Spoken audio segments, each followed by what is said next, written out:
নাসিমা, তুমি? তোমার তো পাগলের মতো লাগতেছে। তোমার না খুব সুখে থাকার কথা, রাজরানীর মতো রাজপ্রাসাদে থাকার কথা, তোমার এই অবস্থা কেন? ভাইজান, অনেক ক্ষুধা লাগছে, একটা রুটি দেন না। তুই বিরক্ত করতেছিস কেন? যা তো এখান থেকে। দেন না ভাইজান, সত্যি কইতেছি, অনেক ক্ষুধা লাগছে, কেউ কিছু খাইতে দেয় না। তোরে কি লেগে দেবো? হ্যাঁ, সবাই ভালো করে জানে এটা তোকে ব্যবসা।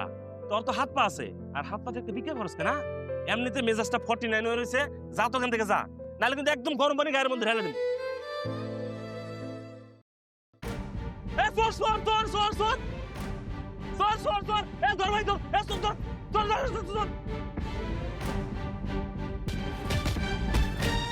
চুরি করার সাথে আজকে মেরে দেবো।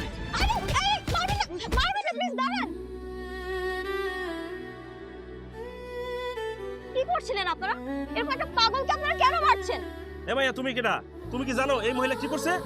এই মহিলা আমার দোকান থেকে রুটি চুরি করে এনে দৌড় দিছে। সামান্য একটা রুটি চুরি করেছে বলে আপনারা ধরে তাকে এইভাবে মারবেন? আপনারা কি মানুষ? আর একটা রুটির দামই বা কত? আমি অনেক অনুরোধ করছি আমার একটা রুটি দেওয়ার লেগা, আমার অনেক ক্ষুধা লাগছে, কয় আমার রুটি দিব না, আমার গরম পানি ডাইলা দিব, এর লেগে আমি এই রুটি নিয়ে দৌড় মারছি। দেখেছেন, উনি তো আপনার কাছে রুটি চেয়েছিল, অনুরোধ করেছিল, কিন্তু আপনি দেননি। আচ্ছা, একটা রুটি যদি আপনি ওনাকে দিতেন তাহলে কি আপনার অনেক বড় ক্ষতি হয়ে যেত? আর মানুষকে খাওয়ালে না কখনো কমে না। এইটুকু মাইয়া, তুমি এত জ্ঞানের কথা শুনাইতেছো? এই মহিলা তোমার কি হয়? এই মহিলা আমার কি হয় সেটা বড় কথা না, উনিও তো কারোর মা, তাই না? কারোর বোন। আপনার কি ঘরে মা বোন নেই? আপনার যদি উনি আপন মানুষ হতো, আপনি কি পারতেন এইভাবে মারতে? পারতেন না। আমি মানুষটা ছোট হতে পারি, কিন্তু আপনাদের থেকে আমার জ্ঞান বুদ্ধি অনেক বেশি। আপনাদের যদি জ্ঞান বুদ্ধি থাকতো না, আপনারা এই মানুষটাকে এইভাবে মারতে পারতেন না। তুমি চোরের পক্ষ নিবা না। ও চুরি করছে দেখে আমরা মারছি। কেন? ও কাম করে খাইতে পারে না? হয়তো কোনো সমস্যা আছে। সমস্যা না থাকলে তো কেউ কারোর কাছে এমনি এমনি হাত পাতে না, তাই না? আপনার রুটির দাম কত? আমি দিয়ে দিচ্ছি টাকা।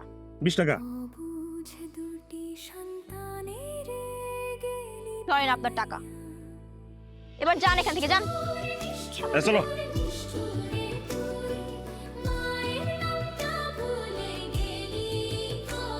তুই না থাকলে আজকে ওরা আমার মায়ের ফেলতো। তুই অনেক ভালো, অনেক ভালো, তুই অনেক ভালো, তুই অনেক ভালো। মা, তুমি? তুই কে রে মা? আমার মা কইছস? আমি লামিয়া। লামিয়া? আমার মাইয়া লামিয়া? তুই আমার মাইয়া লামিয়া?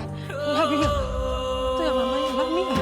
এত বড় হয়ে গেছিস, তুই আমার মাইয়া লামিয়া? লামিয়া, মা, মা লামিয়া, আমি আমার একটা কথা শোন মা।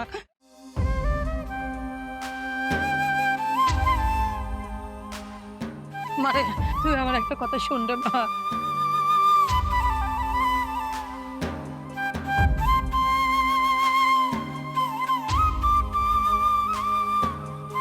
তুই আমার একটা কথা শুন মা। চলো তো। ছাড়ো। একটা কথা শোন, আরে হাত ছাড়ো। আমার পালায় একটা দায়িত্ব এই করতে হবে। এই, এই মহিলা, কি সমস্যা তোমার? আমার মেয়েকে ধরতেছো কেন তুমি? ইকবাল, নাসিমা, তুমি? তোমার তো পাগলের মতো লাগতেছে। তোমার না খুব সুখে থাকার কথা, রাজরানীর মতো রাজপ্রাসাদে থাকার কথা, তোমার এই অবস্থা কেন?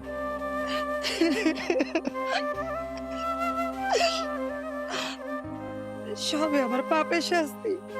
আমি যে পাপ করছি, এর লেগে আল্লাহ আমার পাপের শাস্তি দিচ্ছে। আমি আমার দুইটা কলিজার টুকরা পোলা বেন্ডে কষ্ট দিয়া, তোমার কষ্ট দিয়া, যার লগে ভাইকা গেছি, ওই আমার লগে বেইমানি করছি, বিশ্বাসঘাতকতা কইরা আমার ঢাকায় নিয়ে একটা জায়গায় বেচা দিচ্ছে।